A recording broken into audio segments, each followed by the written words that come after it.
नमस्कार दर्शकों, मेरा नाम है संदीप आर के सिंह। बाबा की खरी खोटी चैनल पर आप सबका स्वागत। और आज हमारे साथ हैं बाबा रामदास जी। 2 दिन से यात्रा पर थे, पर वापसी हो गई है इनकी। बाबा जी बहुत बहुत स्वागत। राम राम। जय हो, जय श्री राम। जय जय श्री राम। कैसे हैं सर? जय जय श्री राम। तो बाबा जी, अभी पिछली बार हमारी आपकी जब बातचीत हुई थी तो एक जो है खिलवाड़ चल रहा था हरियाणा और पंजाब के बॉर्डर पे। चूहा बिल्ली का खेल चल रहा था। हरियाणा पुलिस और पंजाब से कुछ लोग आए हुए थे, जिसको उन्होंने उस खिलवाड़ को किसान आंदोलन का नाम दिया हुआ था।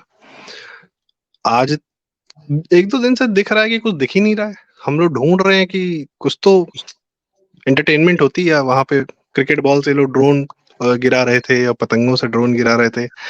क्या है कंडीशन क्या है सर? क्या हो गया? ये वीरे कितने चले गए सारे? सर, मेरे एक दोस्त हैं, हरियाणा पुलिस में हैं जी। और पंचकुला में पोस्टेड हैं और उनकी ड्यूटी लगी हुई है इस वक्त क्या नाम, बॉर्डर पे। क्राउड क्राउड कंट्रोल में उनकी पूरी ड्यूटी है। तो उनको उनके जो शाम को रोज रोल कॉल होके जो सारा इंस्ट्रक्शंस मिलती हैं, तो उसमें स्पष्ट ये निर्देश है कि बल प्रयोग नहीं करना है, न्यूनतम करना है। अगर जरूरत पड़ जाए तो न्यूनतम बल प्रयोग, मतलब हाथ जोड़ के प्यार से, अरे भैया रहने दो यार, हम भी तुम्हारे ही भाई हैं, अरे क्या कर रहे हो यार, अरे भाई मत करो, अरे चाचा यार से मत करो, प्यार से बात समझा के। अगर बहुत ज्यादा उत्पात करे तो बहुत एक आध कोई टीयर गैस छोड़ देनी है, मतलब। पर किसी भी कीमत पर बॉर्डर का बैरिकेड ब्रीच नहीं होना चाहिए। कोई आंदोलनकारी बख्तरबंद ट्रैक्टर गाड़ी, जेसीबी, हाइड्रा पे चढ़ के हरियाणा की सीमा में प्रवेश नहीं करना चाहिए। सामान्य गाड़ियों के लिए सीमा खुली हुई है, वाया थ्रू चंडीगढ़, पंचकुला। पंजाब से जाइए चंडीगढ़, चंडीगढ़ से जाइए पंचकुला और दिल्ली आ जाइए। मैं परसों दिल्ली गया था, कल रात को लौटा हूं। ट्रेनें चल रही हैं, उस रूट से बसें चल रही हैं। अगर आपको अपनी बात कहनी है, आंदोलन करना है, कुछ भी करना है, आइए, मोस्ट वेलकम। ट्रेन से आइए, बात कीजिए, जो भी करना है, धरना प्रदर्शन कीजिए, सब कुछ कीजिए। परंतु बख्तरबंद गाड़ी लेके गुरिल्ला युद्ध लड़ने के लिए हरियाणा में मत आइए, पहला। और उसको हरियाणा पुलिस स्ट्रिक्टली फॉलो कर रही है। हरियाणा से पंजाब में, पंजाब से हरियाणा में एंट्री करने के 5-6-7 कुछ एंट्री पॉइंट्स हैं टोटल सीमा पे। बड़ी लंबी सीमा लगती है। सब जगह हरियाणा पुलिस का यही एटीट्यूड है, and they have successfully stopped them on the border. अब सब ये तो बड़ी भारी मुसीबत होगी। अच्छा, इसकी पूरी क्रोनोलॉजी, ये प्लानिंग जो है वो सारी एक्सपोज ऑलरेडी हो चुकी है सोशल मीडिया पे। मैं भी थोड़ी देर पहले एक वीडियो बना के हटा हूं उसमें कि कैसे कैसे कांग्रेस ने ये पूरा जो आंदोलन है इस बार प्लान किया। उसकी मैं अगर 1 मिनट में ब्रीफ बताऊं कि 16 नवंबर को दीपेंद्र हुड्डा, सन ऑफ श्री जी, कांग्रेस ने प्लान किया बकायदा।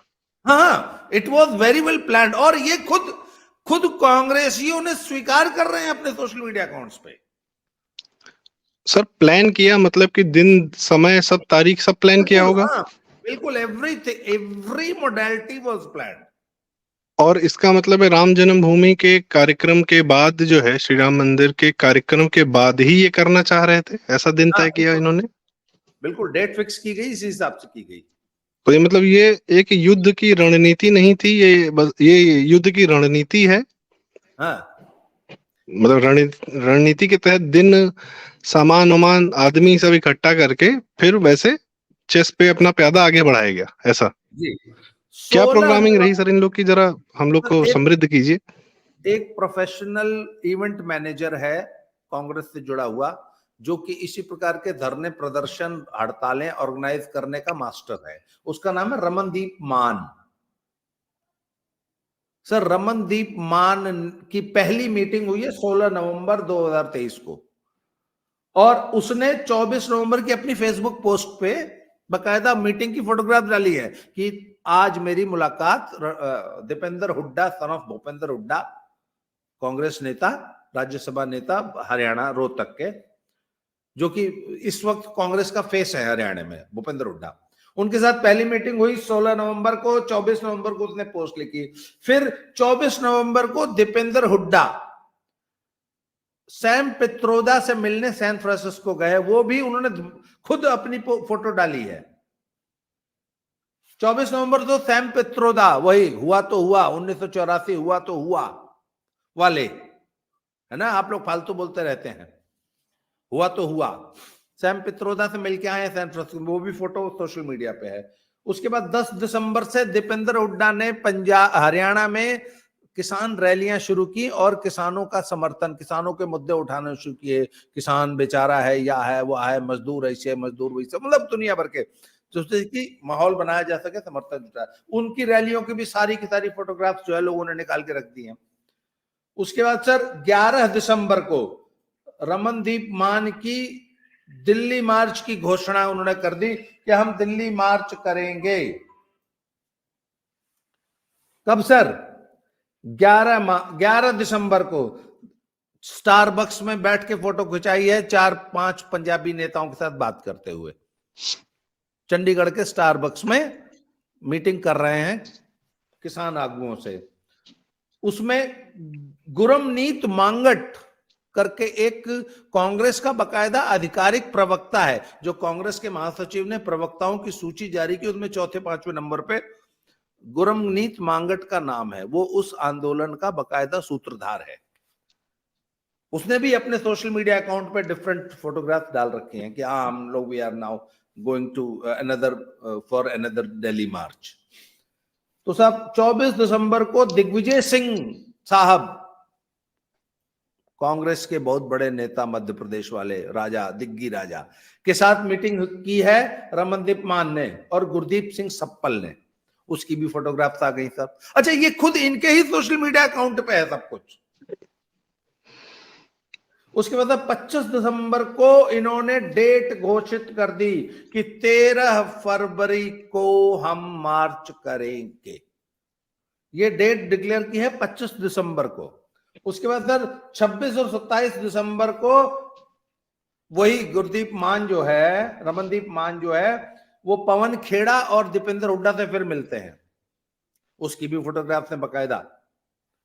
पवन खेड़ा को आप जान ही रहे हैं। 30 दिसंबर को फिर उन्होंने एफबी पोस्ट पे ये सारा कुछ खुलासा किया है कि हम लोग इन नेताओं से मिल गए और मार्च की तैयारी हो गई है। 8 जनवरी को रमनदीप मान जो है भूपेंद्र हुड्डा साहब से मिलते हैं। उसकी भी फोटोग्राफ उन्होंने खुद अपने सोशल मीडिया अकाउंट पर डाली है।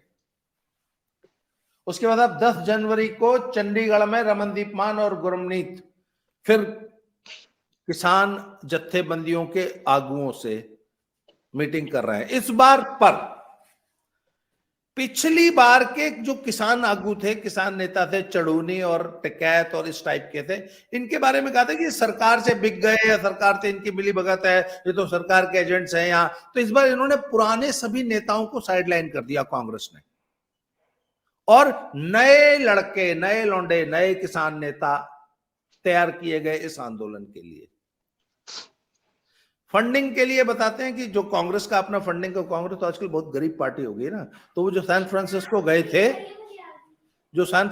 गए थे और वो सैम पित्रोदा से मिलके आए थे, फंडिंग वहां से आई है। फिर किसानों को अपने ट्रैक्टर्स को कन्वर्ट करके बख्तरबंद गाड़ी बनाने में जो खर्चे आते हैं, प्लस हर ट्रैक्टर में 6-6 महीने का राशन, और वो पूरा ट्रैक्टर को वेल्डिंग करके उसको रहने लायक बनाना, सर्दी है ना अभी फिलहाल, वो सारी तैयारी की इन्होंने। उसके बाद सर 12 जनवरी को जत्थेबंदियों की मीटिंग हुई है पंजाब के नए नवेले किसान नेताओं की। और सर ये सारा कुछ, पर खट्टर साहब ने वो प्लान सारा फेल कर दिया कि कोई हरियाणा बॉर्डर में नहीं घुसेगा। अब सब जब when they were successfully stopped in Punjab area, अब सब भगवंत मान साहब के तो गले पड़ गए। भगवंत मान का क्या था कि जाओ और दिल्ली घेर लो, हरियाणा में उत्पात करो। भगवंत मान के गले पड़ गए कि सब अब 6-7 जगह 8 जगह आपका बॉर्डर बंद है और 1500 आदमी रोज उत्पात कर रहा है। अच्छा सर, इनके किसान आंदोलनों की पोल पट्टी तो ऐसे खुल गई, दुनिया भर के वीडियोज आ गए जहां शराब के लंगर लग रहे हैं, है ना। दुनिया भर की वीडियोज आ गई जहां शराब बांटी जा रही है। उसके बाद दुनिया भर की वीडियोज आ गई जहां अलगाववादी लोग, कोई कहता है सानू परमानेंट इत्थे बॉर्डर बना दो, साडा अलग कर दो, असी तां खालिस्तान मंगदे हैं, साडी संधि हो जूगी पाकिस्तान दे नाल, ये वो दुनिया भर के हैं, पर इंडिया ने तो हमको कभी अपना समझा ही नहीं। इस टाइप की तमाम सैकड़ों वीडियोज इस वक्त जो है मार्केट में चल रहे हैं। अब सब बात यह है कि जब आपको पंजाब में ही रोक दिया, अब और पक्का डिटर्मिनेशन है खट्टर का कि घुसने नहीं देगा, तो सर पंजाब की सीमा पर उत्पात मचाने के लिए थोड़ी ना हुआ था ये आंदोलन, ये तो दिल्ली घेरने के लिए हुआ था ना। इनको लगता था कि वापस सिंधु बॉर्डर। अच्छा, अब फिर बात यह है कि इसमें एक बड़ा पेच है कि चलो पंजाबी तो नहीं घुस पाए हरियाणा में, भाई हरियाणा में क्या ट्रैक्टर नहीं है क्यों, या हाँ। हरियाणा में किसान नहीं है, हरियाणा के किसान को एमएसपी नहीं चाहिए, तो चलो पंजाबी नहीं आते तो तुम घेर लो दिल्ली। पर सर नहीं, हुड्डा साहब, अगर हरियाणा सर का थोड़ा फ्रीज हो रहा है। मैं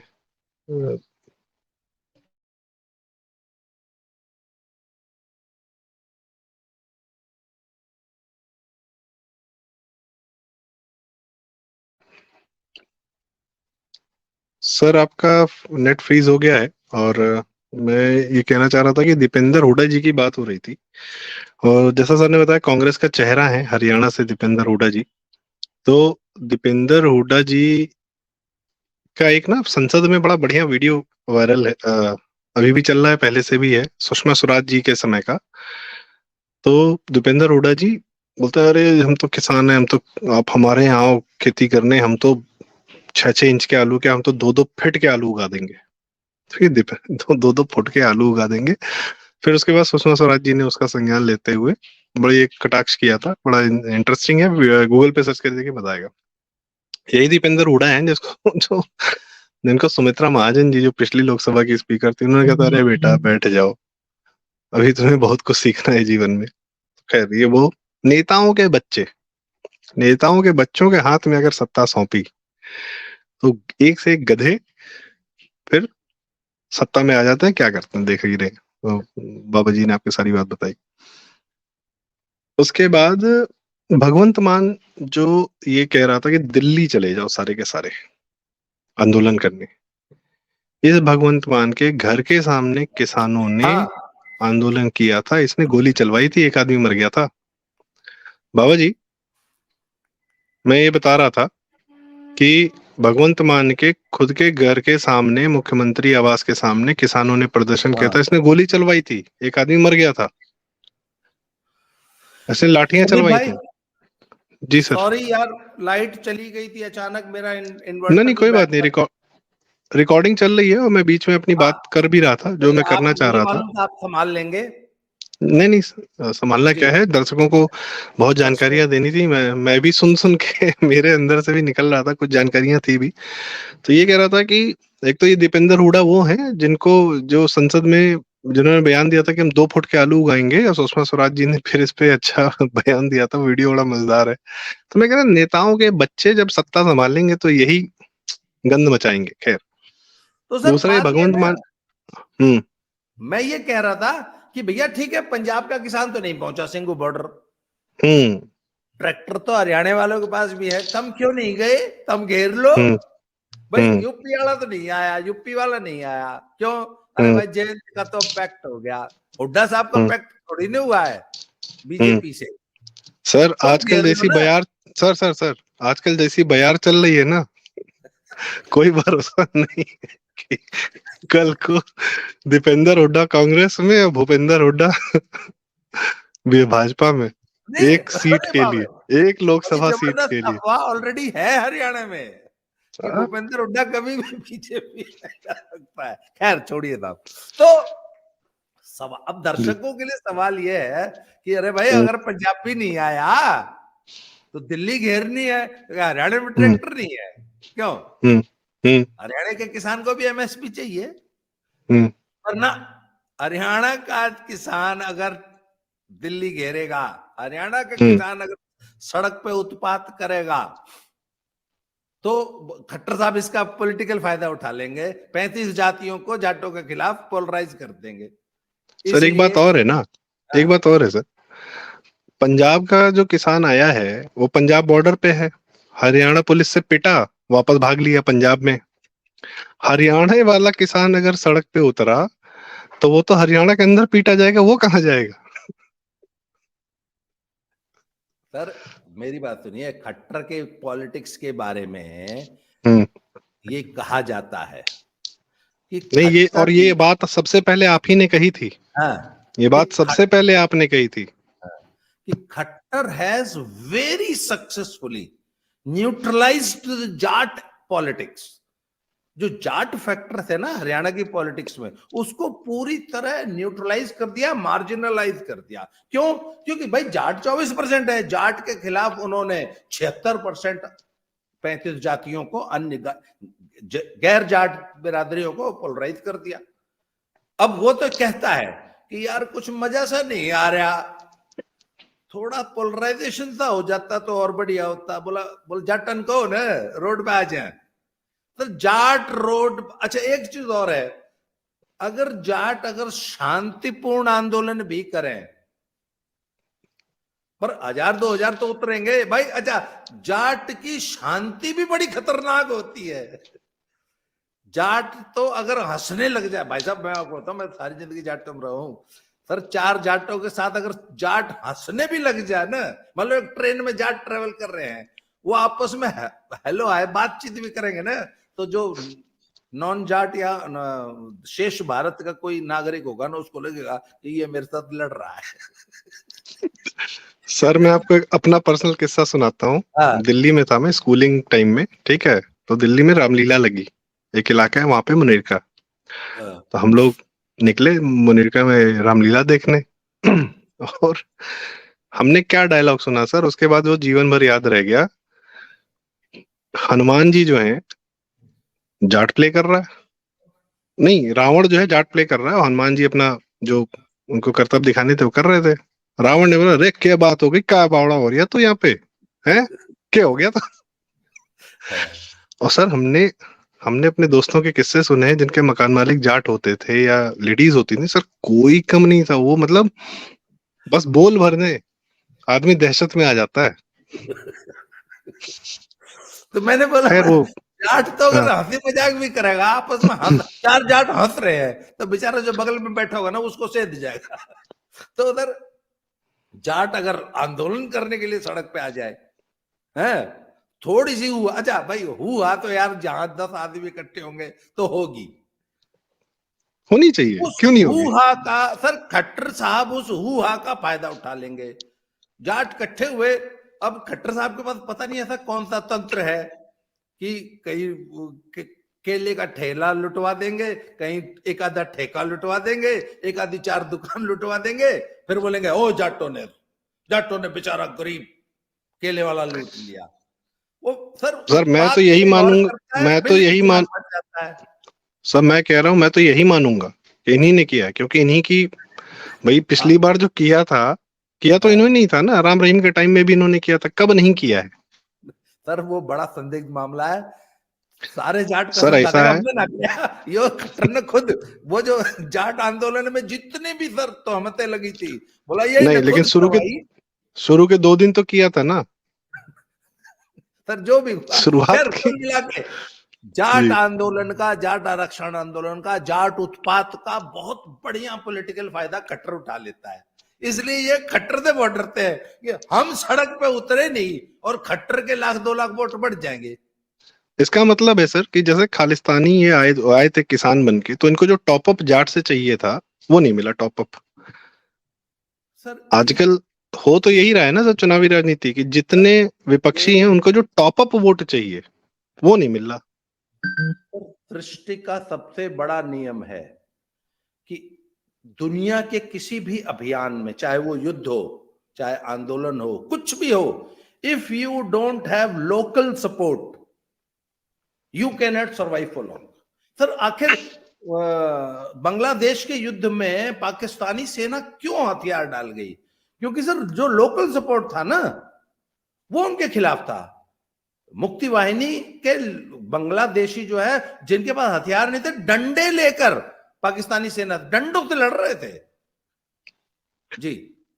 वियतनाम ने सर 2 लोगों को पीटा है।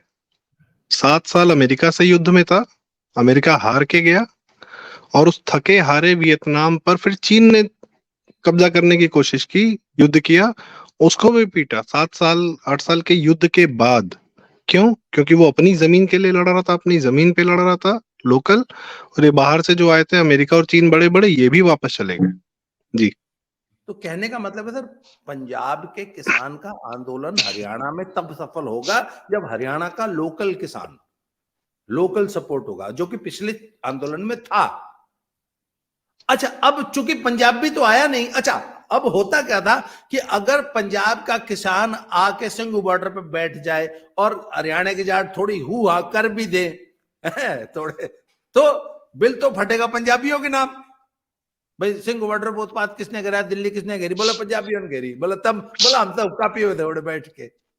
इन्होंने तरह सिंघू बॉर्डर पे हुक्का पीना सिखा दिया उनको पंजाबियों। जबकि सरदार तंबाकू नहीं पीता। हाँ बिल्कुल। तो सर नहीं, बिहारियों के साथ रह के खैनी खाना सीख गए। नहीं मतलब जो परिपाटी है शराब पीता है, तंबाकू नहीं खाता वो बात। जी। तो सर बात यह है कि अब खट्टर साहब ने तो शंभू बॉर्डर पर रोक दिए। सर आज की स्थिति है, लेटेस्ट रिपोर्ट बता रहा हूं आपको, शाम को 5 बजे तक सब अपने अपने घर, लोकल है ना, जो लोकल हुआ करने वाले आ जाते हैं, वो 5 बजे अपने अपने घरों को लौट जाते हैं। सर 5 बजे धरना स्थल पे सन्नाटा हो जाता है। शाम को थोड़ी बहुत दारू पी, रोटी राटी बनी। इस बार सर पिज्जा के लंगर नहीं, पिज्जे के लंगर नहीं लग रहे बिल्कुल, ये बड़ी, इस बार पिज्जा और पीनट बटर नहीं है। तो सर बिरयानी भी नहीं है सर। हाँ कुछ नहीं है बिरयानी। अरे हाँ बिरयानी नहीं आई सब। ये मैं तो शिकायत करूंगा कि भाईजान कहाँ हो आप इस बार बिरयानी का लंगर क्यों नहीं है? खैर भाईजान ही भाईजान ही तो सर पटका। सर इसमें कितनी सच्चाई है कि भाईजान लोग पटका पहन के बैठे हुए हैं? वो तो उतना तो चलता है सर। आंदोलन में कौन चेक कर रहा है कि पटके के नीचे क्या है? लुंगी उठा के कौन चेक करेगा? कोई बांग्लादेश थोड़ी ना है। खैर सर, तो सर वहां 5 बजे के बाद हो जाता है सन्नाटा। सब लोग अपने अपने घर चले जाते हैं। थोड़े से 100 200 400 लोग रह जाते हैं, वो वहां ट्रालियों में खाना खुना बना के खाते हैं। उसके बाद अगले दिन सुबह 8 9 10 बजे फिर वापस आते हैं। 10 11 बजे तक यूट्यूबर वापस आते हैं। तो जब यूट्यूबर आ जाते हैं, फिर ये फॉर्मेलिटी के लिए थोड़ा सा ना यक कर देंगे, वाक कर देंगे, सानू अलग देश बना दो, साडी तक नस्ल खुशी हो रही है, ये वो करके फिर 1 1.5 2 घंटा थोड़ा सा एंटरटेनमेंट होता है। 11 से लेकर 2 का एक शो चलता है, 11 to 2। 2 बजे फिर लंच हो जाता है, 3 बजे धरना स्थल खाली है। अब सर एक छोटी बात कह, सर इतना बोरिंग आंदोलन कौन करेगा लंबा, आप बताओ।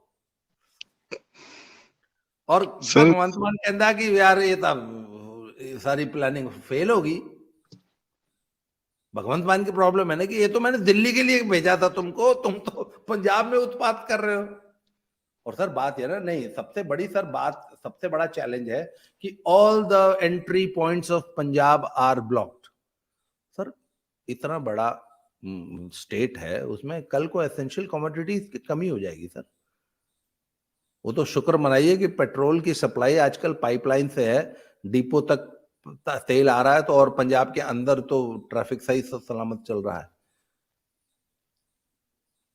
पर हरियाणा के बॉर्डरिंग एरियाज के एक बार सर इसको ये मान को ना, एक बार इसका ही जो ये जो दवाई सबको बांट रहा है, एक बार इसको भी खिलानी चाहिए। इसको 3-4 दिन के लिए ब्लॉक कर दो। मतलब खैर छोड़ी, गलत बात हो गई। मैं दूसरी बात कर रहा था सर कि अभी कुछ दिन पहले पाकिस्तान के एक उनका कोई कमिश्नर है रावलपिंडी के, उनका एक वीडियो वायरल हुआ। वो वहां के चुनाव पे बात कर रहे थे। उसने एक लाइन बोली कि मेरे पिता और बाबा ने जो है अंग्रेजों से और सिखों से लड़ाइयां की हैं, ये उसने बोला सर, बहुत पावरफुल आदमी है, रावलपिंडी का कमिश्नर है, ठीक है, जहाँ पे आर्मी बैठती है, जीएचक्यू है उसके। मतलब पाकिस्तान के लोगों को ये गुमान है कि उन्होंने सिखों को मारा है, और यहाँ पे खालिस्तानी आके कह रहे हैं जी हमें पाकिस्तान में मिला दो। और पाकिस्तान में कितने बचे हैं, वहां पे इनकी बेटियों के साथ क्या होता है, इनको अंदाजा है, पता तो सब होगा। ये सब पता है ये सर। कौन सी मानसिकता है सर? नहीं नहीं उनको भी अच्छी तरह मालूम है कि हमारी जो जो इज्जत है इंडिया में वो उनको कहीं नहीं मिलेगी। उनकी इंटेलिजेंशिया उनको समझाता भी है कि अरे ये बताओ, अभी तो तुम मोदी से एमएसपी के लिए लड़ रहे हो, फिर तुम एक इंडिपेंडेंट कंट्री बनाने की बात करते हो, फिर तुम्हारा गेहूं कौन खरीदेगा। अभी मैं आपको लेटेस्ट बताऊं, आज से 4 दिन पहले पाकिस्तान पंजाब के चावल का एक बहुत बड़ा कंसाइनमेंट, जिसमें बहुत बड़ा एक बासमती का भी कंसाइनमेंट था, वो मिडिल ईस्ट के बहुत सारे कंट्रीज में गया था, वहां से सैंपल फेल होके आ गया। क्यों? पेस्टिसाइड। पेस्टिसाइड इतना ज्यादा है। उन्होंने इसको, पंजाब के चावल को ह्यूमन कंजम्पशन के लिए नॉट फिट करके रिजेक्ट कर दिया। सर सेम हाल इनके गेहूं का है। सर इनकी जमीन इतनी जहरीली हो चुकी है सर वहां तो कि एक कैंसर ट्रेन चलती है, हाँ, कैंसर ट्रेन। राजस्थान आती है। इनका खाना ऐसा हो गया कि अगर सर हिंदुस्तान का पीडीएस में इनका गेहूं चावल ना खपाए तो इंटरनेशनल मार्केट में ये नहीं बेच सकते। सर ये तो मोदी की मजबूरी है कि इनका गेहूं और चावल खरीद के वो बेचारे गरीब लोगों को इनका सर पेस्टिसाइड तो ये से तो, भरा हुआ गेहूं गेहूं नहीं चावल एक खिला सेकेंड रहा है। सर, मिडिल ईस्ट का आदमी आदमी है, भारत का गरीब आदमी नहीं है। मिडिल ईस्ट के आदमी अगर जो खाना नहीं खा सकते हैं तो भारत का गरीब क्यों खाएगा इनका उगाया हुआ, पर किस मजबूरी में? खा रहा है। तो ये तो गलत बात है, ये तो बहुत गलत बात है। तो दे भाई शुड, क्वालिटी स्टैंडर्ड तो ह्यूमन कंजम्पशन के लिए सबके लिए होना चाहिए ना sir. Sir now they should work for the betterment of their produce, कि आपका प्रोड्यूस खाने लायक तो बने इंटरनेशनल मार्केट। अच्छा एक मिनट, दूसरी एक चीज सर, यूक्रेन या अभी तो मान लीजिए यूक्रेन में युद्ध चल रहा है, यूक्रेन या रशिया या ब्राजील या इधर का जो एग्रीकल्चरल प्रोड्यूस है, जो वीट प्रोड्यूसिंग कंट्रीज हैं, उनका गेहूं आपसे 40% सस्ता भी है, कॉस्ट ऑफ प्रोडक्शन, प्लस आपसे हर मामले में बेहतर है। सर मध्य प्रदेश का जो शरबती गेहूं है उसका रेट पता है क्या है? 4600 रुपीज पर केजी, 4600 क्विंटल, 46 रुपए किलो। तुमको अपना गेहूं 22 रुपए बेचने के लिए संघर्ष करना पड़ रहा है। एमपी का किसान ताव से ऐसे मुंह पे ऐसे बैठ के ताव देता है कि 46 रुपए का रेट है, खरीदना है तो खरीदो, नहीं तो मेरे पास बहुत ग्राहक है। और तुम अपना गेहूं 22 रुपए किलो बेच के एमपी से 46 रुपए किलो की एमपी शरबती मंगा के खाते हो। पंजाबियों, तुमको खुद को मालूम है कि मेरा गेहूं खाने लायक नहीं है, तो तुम्हारा गेहूं कौन खा रहा है? बेचारा गरीब आदमी देश का पीडीएस में। क्यों सर इनमें भारतीयता नहीं है इन लोगों में। जो सर? आदमी जहर उगा के इतना जहर इररिस्पांसिबल जहर खिला बिहेवियर। रहा है वो अन्नदाता है? किस बात का अन्नदाता है? वो तो साला जहर दाता है।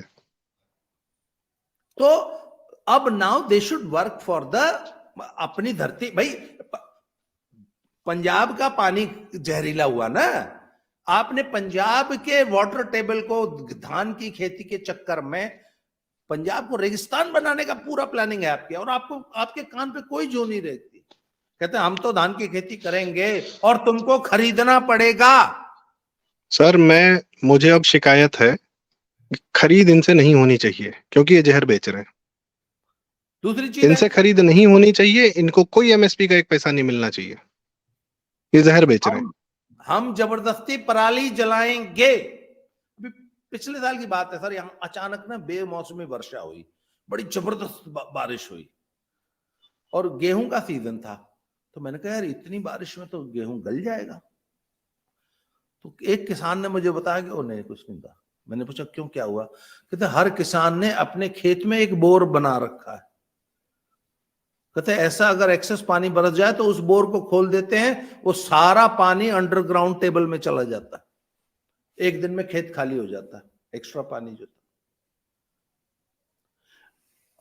पंजाब के किसानों ने अपने खेत में एक ऐसा बोरिंग कर रखी है जिसमें एक्स्ट्रा पानी को पाताल में भेज देते हैं।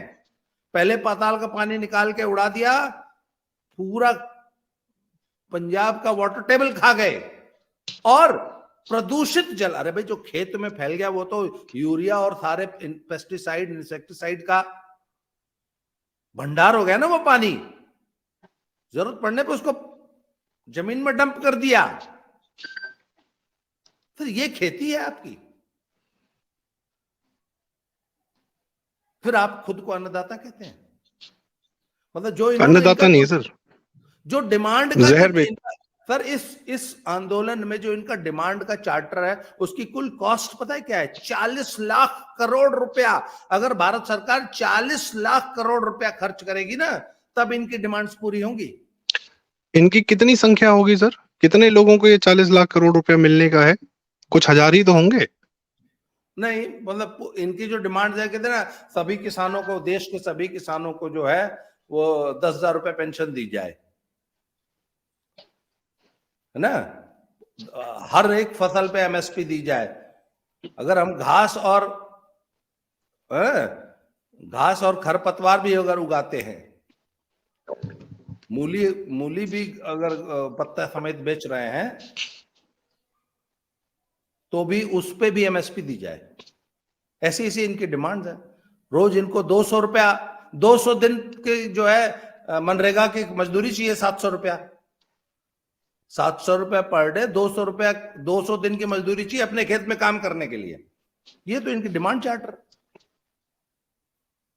सर कुछ नहीं है, इसको विशुद्ध जो है, हम क्या गलत शब्दों का इस्तेमाल हो जाएगा, करना नहीं चाहिए। अन्नदाता तो नहीं है, किसी लिहाज से नहीं है, जहरदाता है।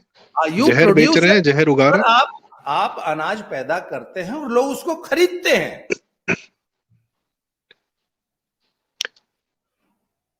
और ये सब्सिडी भी, मतलब जो पेस्टिसाइड है इस पे सब्सिडी भी लेते हैं। ये कम रेट में सब्सिडी और फर्टिलाइजर लेकर झोंक देते हैं। खैर मुझे लगता है कि कम से कम ये अच्छी बात हुई कि ये इस बार ये आंदोलन फ्लॉप हो गया और अब ये अपना सर ना उठाएं तो बेहतर है। और अब इनका असली इलाज जरूरी है। इनसे एमएसपी की खरीद बंद होनी चाहिए। पूरे देश का किसान उगा रहा है, अच्छी क्वालिटी उगा रहा है, वहां से लेना चाहिए। और इनकी वजह से विदेशों में भी बदनामी हो रही है कि इनका बनाया हुआ चावल, भगवंत मान और पंजाब के किसानों का पैदा किया हुआ चावल विदेशों में रिजेक्ट हो रहा है। लेकिन वो तो कहेंगे कि भाई मेड इन इंडिया आया था, वो खराब है। भाई उड़ीसा वाला बढ़िया उगा रहा होगा, यूपी वाला, बिहार वाला बढ़िया उगा रहा होगा, उसको आप रिजेक्ट कर दोगे। हमारे यहाँ क्या बेहतरीन चावल होता है पूर्वांचल में, तराई बेल्ट है, पानी लगता है क्या। यूपी और बिहार से तो एमएसपी की खरीद होती ही नहीं। एमएसपी का सारा मजा तो सिर्फ हरियाणा पंजाब ले रहा है सर। तो सर ऐसा है, जिसकी अब राहुल गांधी वाली बात है ना, जिसकी जितनी हिस्सेदारी उसकी उतनी भागीदारी। लाओ हमारा भी धान गेहूं खरीदो। हम क्या टाइम पास कर रहे हैं यहाँ पे जो खेती हो रही है? भाई धान गेहूं तो सर हमने कर्जा खाया इनका, हम टैक्स चुका रहे हैं, हमारा पैसा इनकी एमएसपी में जा रहा है। और उसके बाद क्या दे रहे हैं ये देश को? फ्री का पैसा ले रहे हैं और जहर दे रहे हैं हमको। और उसके बाद उस पैसे को पाकर इस तरीके के 2 कौड़ी का आंदोलन कर रहे हैं और खालिस्तान बनाना चाह रहे हैं। ये तो हम सर अपनी गर्दन खुद काट रहे हैं ना। To cut the story short, आज की स्थिति है कि आंदोलन बुरी तरह फेल हो चुका है। अब ये सिर्फ एक सेफ पैसेज मांग रहे हैं कि बस किसी तरह हमको तुम एक रास्ता दे दो इज्जत से, तो हम घर चले जाएं।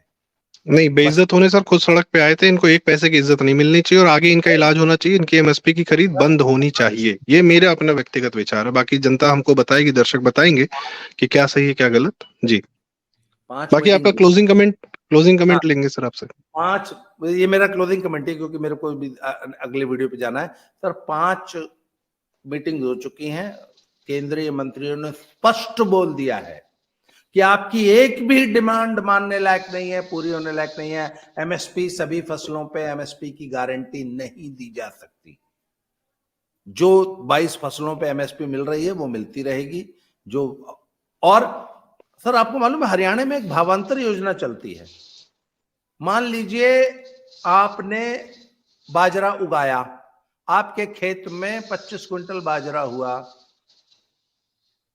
और सरकार जो है वो गिरदावरी के हिसाब से, मान लीजिए आपका 1 एकड़ खेत है तो वो मानती है कि 1 एकड़ में 20 क्विंटल बाजरा होगा। अगर वो बाजरा एमएसपी पे नहीं बिका तो जितना सस्ता बिका, मान लीजिए 300 रुपए सस्ता बिका, 2000 रुपए रेट है, 1700 का बिका, तो आप अपनी फसल का जो 300 रुपए का भाव कम मिला ना आपको, वो भावांतर योजना में सरकार जो है, हरियाणा सरकार किसान के खाते में डाल देती है। इसको भावांतर योजना बोलते हैं। तो ये तो अच्छी बात है, सरकार पे लोड भी नहीं पड़ा, किसान और को सर भी उसका बात पैसा है ना, मिल गया।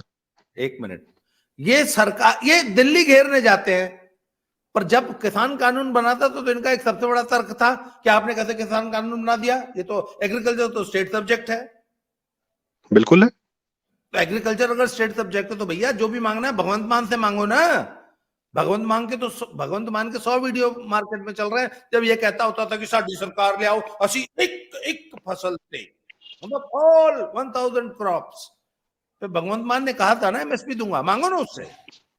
मोदी क्यों मांग रहे हो? सर उससे मांगने गए थे, वही मैं बता रहा था, उससे मांगने गए थे, उससे घर के सामने लाठ जी सर, एक आदमी मारा था उसने, गोली चलवाई थी। तो खैर, सर ये तो मैं सर आंदोलन पूरी तरह फ्लॉप हो चुका है, वहां पे इस वक्त सन्नाटा है। वही 11 से 2 का एक शो चलता है जिसमें थोड़ी सी फूफा हुआ होता है, बाकी सर एंटरटेनमेंट। अब तो सर वीडियोस ये भी थे कि ये लोग अपना दारू के सारे बक्से वक्से लेके भाग गए घर, कि शाम को घर पे ही पियेंगे, यहाँ नहीं पियेंगे, ठीक है। शाम को जो वहां रह जाते हैं उसके लिए दारू का लंगर चल रहा है।